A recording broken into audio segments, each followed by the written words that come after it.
বিয়েতে যে কত মজা, খালি খাওন আর খাওন। ভাইরে ভাই, আসলেই কি তাই? আমার কাছে কিন্তু তা মোটেও মনে হয় বিয়ে মানে জীবনে আর একবার জন্ম নেওয়া, যে জীবনে থাকে অতিরিক্ত প্যারা আর শুধু দায়িত্ব আর কর্তব্য। এই জীবনে যদি আপনি কাউকে কলিজা কেটেও রান্না করে দেন, তারপরেও কাউকে খুশি করতে পারবেন না। আসসালামু আলাইকুম এভরিওয়ান, কেমন আছেন সবাই? আর আপনারা তো দেখতেই পাচ্ছেন আমরা কেমন আছি। মা মেয়ে মিলে সেজে গুজে চলে যাচ্ছি বিয়ে খাইতে। কোনো দাওয়াত আসবে আর আমি ব্যস্ত থাকবে না, সেটা কি হয়? দেখতেই তো পাচ্ছেন কোন রকমে তাড়াহুড়া করে বেরিয়ে এসেছি। আর এই তাড়াহুড়ার কারণটা হচ্ছে ঠিক যখনই বিয়ের দাওয়াত শুরু হবে আর তখনই আমার মেয়ের কোচিং শুরু। আর কোনেটি হচ্ছে মনির স্কুলের কলেজ শাখার এক বড় আপু। আমার মনে হয় আগের ভিডিওতেও আপনাদের বলেছিলাম আমরা দুজনেরা একই বিল্ডিং এ বসবাস করি, যার ফলে মোটামুটি আমাদের বন্ডিংটা বেশ ভালো। এসেই মনি মিষ্টি কোনেটির সাথে কয়েকটি ছবি তুললো, তারপরই আমরা তাড়াহুড়া করে খেতে বসে গিয়েছি। খাওয়া শেষ করে আমরা মা মেয়ে কোচিং এ চলে গিয়েছি। আর কোচিং থেকে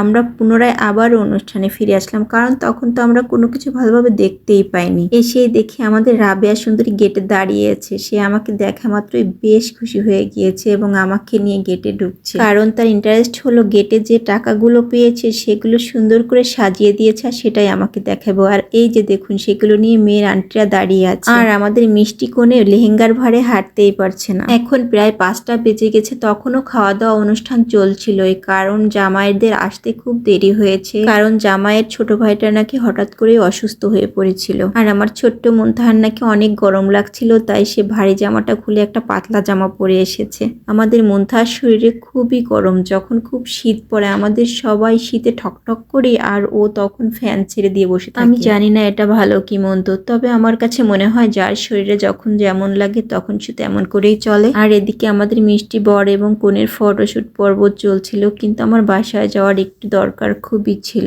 যার ফলে আমি বেরিয়ে পড়লাম। বিয়ের সময়ের এই সুন্দর ফটো মুহূর্তগুলো দেখলে আমার খুবই খারাপ লাগে, কারণ আমার বিয়ের সময়ের সমস্ত ফটো নষ্ট হয়ে গিয়েছে। আর দেখুন আমার রাবেয়া মুনতাহা সবকিছু কেমন মনোযোগ দিয়ে দেখছে। আমরা অনুষ্ঠান প্যান্ডেল থেকে আবারও বেরিয়ে পড়লাম, কারণ মুনতাহার নাকি জামা চেঞ্জ করতে আবারও মন চাইছে। আর রাবেয়া তো বালুর কাদার উপর উঠে পাহাড়ের ভিউ নিচ্ছে। আর এদিকে পুনরায় ওরা আবারও আড্ডায় বসে গিয়েছে। এবার বর আর কনে আয়নায় একে অপরের মুখ দেখছিল। আমার কাছে এই বিষয়টা খুব মজা লাগে। আমার মনে আছে আমাদের বিয়েতে এমন কিচ্ছু হয়নি, কারণ আমার বিয়েটা খুবই অল্প সময়ের ভিতরে হয়, যার ফলে তেমন কোনো অনুষ্ঠানই হয়নি। যাই হোক, যা হোক না কেন, যার ভাগ্যে যা থাকে সেটাই হয় আর সেটাই মেনে নিতে হয়।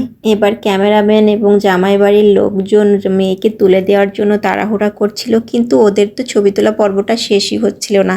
ভাই বোন এবং আমার মেয়েরা মিলে আবারও ছবি তুলছিল। যাই হোক, অনুষ্ঠানের সমস্ত পর্ব শেষ করে এবার ফাইনাল পর্বটা চলে এসেছে। এবার কনে তার বাপের বাড়ি থেকে শ্বশুর বাড়িতে যাবে, আর সেই বিদায়ের ঘন্টাটাই বেজে গিয়েছে। সব সময় শুনি বাবা নাকি মেয়েদের প্রতি বেশি দুর্বল হয় আর মা নাকি ছেলেদের প্রতি বেশি দুর্বল। কথাটা কিন্তু একবারে মিথ্যে নয়। দেখুন, মা কিন্তু সত্যি খুব ধৈর্য ধরতে পেরেছে, কিন্তু বাবা কিন্তু তেমনটা পারছে না, কারণ বাবারা কিন্তু আসলেই মেয়েদের প্রতি খুবই দুর্বল হয়। প্রতিটি মেয়ে কিন্তু আসলেই বাবার আদরের রাজকন্যা। আমার ছোট মেয়ে দুইজন কিন্তু কনের চলে যাওয়া দেখে একবারে হতভম্ব হয়ে গিয়েছে।